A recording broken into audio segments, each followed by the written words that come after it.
Hey everybody. So, there's a lot going on here in the creature cave, and I want to give you guys an update and kind of show you what I've been up to and what I've been doing.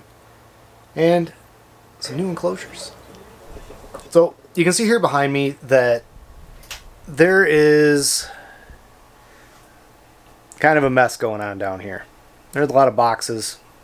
I've been kind of stocking up on quite a bit of stuff between lights and heat projectors, all sorts of different stuff.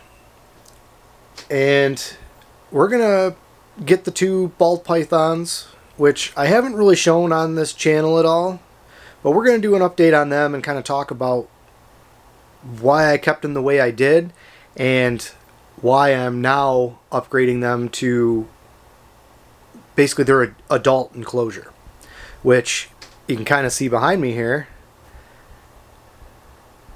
They're getting Zen habitats, 4 foot by 2 foot by 2 foot, heat projectors. Got a new, let me grab it.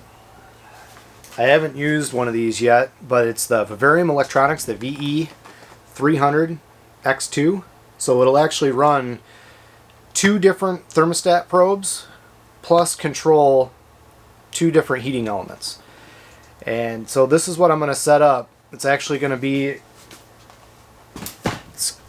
you can see the fire skink enclosure here, which will be moving.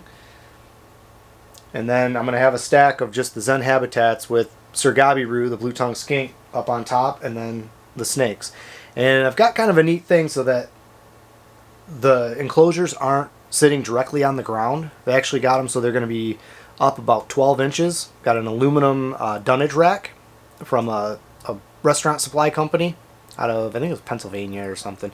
But anyways, I got one of those, and I'm going to set the enclosures on that and then stack them from there. And since the heating element is going to be in a cage inside the ball python enclosure, I can stack those two right on top of each other and then Surgabiru on top, and then because his enclosure is a little bit shorter, it's only a 16-inch tall, I can keep his lights on top because he'll be on top.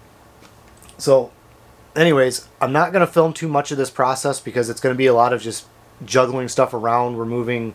I'm actually the wife is letting me set up some shelves in our bedroom for the crested geckos, the 2 corn snakes, and 2 of the leopard geckos that we have. Both Helga and Abby are going to be moving in there. So that'll be fun. It'll be nice to be able to go in there and relax, play guitar, do stuff like that, and spend time with them. And she'll be able to as well. We will check back. I'll try to film some of this process, maybe get some of the building of the enclosures.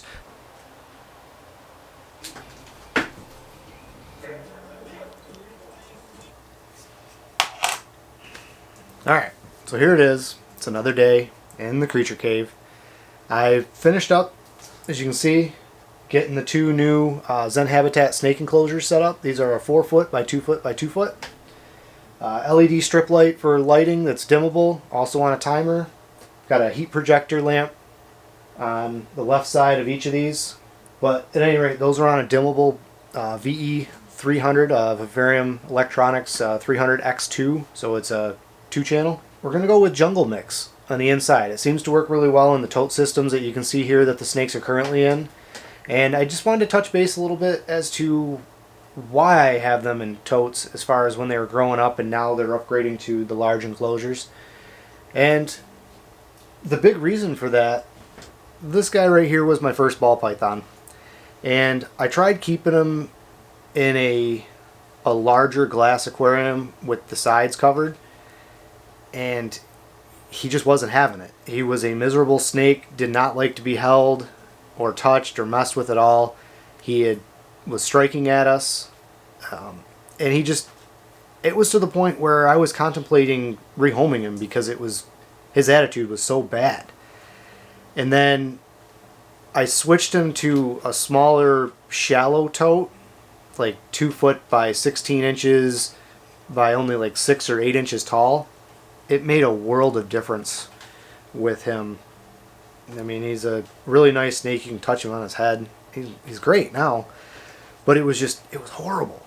kept him in a tote system. When he got a little bit big for that one, I upgraded him to these, which were 3 foot by 18 inches by about 12.5 inches tall, 13 inches tall. And he's been in there for quite a while. That's also how I keep Canterbury, which is my female pewter bee. And now they're both ready to move into their new homes. The new homes are a little barren at the moment, but I kind of wanted to see what they're going to do. I'm going to cut some bamboo and some thick rope. Really, I just kind of want to get them in there, get them out, and then get these totes cleaned out. And the corn snakes are going to move into these until they get their new bigger enclosures. So let's get these guys in here and we'll go from there.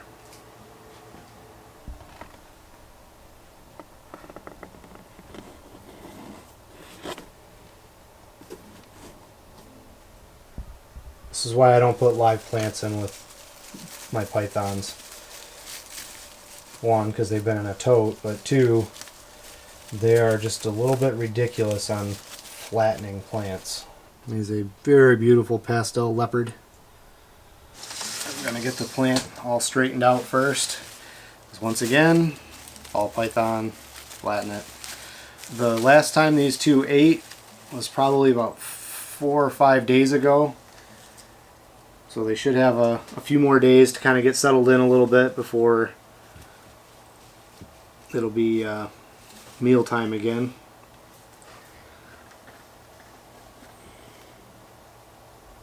And now, let me show you Canterbury. Now she's a big old girl. I think she's 1 month older than Artemis, but being female, she has definitely grown a lot faster. But she is not as well socialized, whereas him, we can now touch his head and everything, and she's not too keen on it. You can see her hiding herself down in there. Oftentimes in the summer, we let both of these two out in the yard. Let them explore the grass.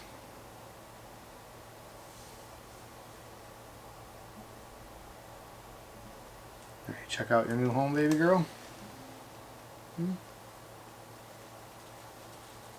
Let me talk about these Zen habitats a little bit.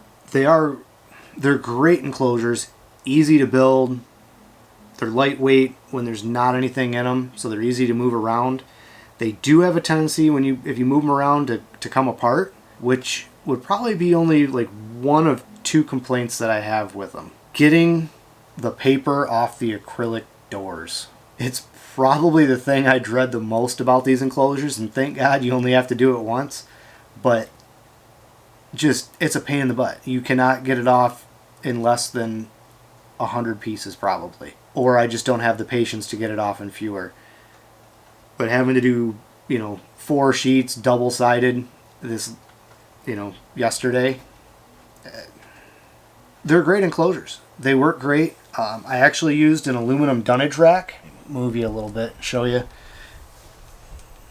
This is a dunnage rack from a Restaurant Supply.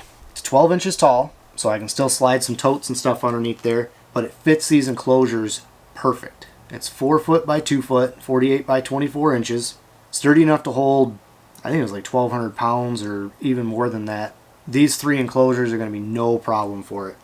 I want to thank you guys for kind of, checking out this, another change in the creature cave, which there will be a couple more because fire skink enclosure is getting redone. Viper geckos is getting redone. We just had a baby neon day gecko hatch, so expect something on them here coming up. We are on egg watch again because this last neon day gecko egg, they only laid 1 that time, was at 75 days, and I've got 2 more that were laid 8 days after that egg was laid, so I think sometime here in the next week and a half, maybe I'll have a few more babies pop up, but we'll find out. We'll see. So with that, if you like what you've seen, be sure to like and subscribe. You all have a good day, and we'll talk to you later.